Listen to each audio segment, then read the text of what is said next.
ایک سوال کیا جاتا ہے اور مسلمانوں کو شک و شبہ میں ڈالنے کی ناکام کوشش کی جاتی ہے کہ جنت میں مردوں کو حوریں ملیں گی تو عورتوں کو کیا ملے گا؟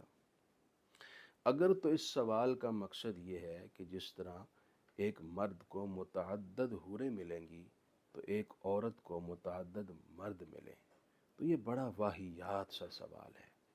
یہ دنیا کے کسی مہذب معاشرے میں اچھا نہیں سمجھا جاتا کہ ایک عورت کے متعدد شوہر ہوں۔ یہ حیا کے خلاف ہے، یہ فطرت کے خلاف ہے، اور جنت کے اندر ایسی کوئی گندگی نہیں ہوگی۔ وہ تو سلیم الطبیعت اور پاک لوگوں کی جگہ ہے، وہاں پر خلاف فطرت کسی کام کا تصور تک نہیں ہوگا۔ اللہ تعالیٰ عورتوں کو جنت میں دے گا کیا؟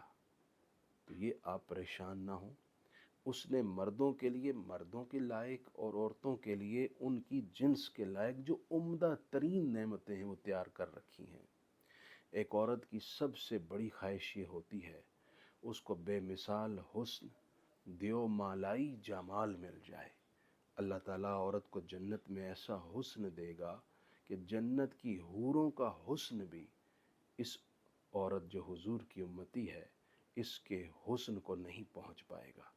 اور جنت میں اللہ تعالیٰ اس عورت کو جنتی عورتوں میں سے جو حوریں ہوں گی ان حوروں کا سردار بنا دے گا، جو حوریں اس کے شوہر کو عطا کی جائیں گی۔ اور اس کے علاوہ حضور نے فرمایا ہے کہ اللہ تعالیٰ وہ نعمتیں دے گا جو نہ کسی آنکھ نے کبھی دیکھی، نہ کسی کے دل پر خیال گزرا اور نہ کبھی کسی کان نے سنی۔ ایسی عظیم ترین نعمتیں اللہ نے جنتیوں کے لیے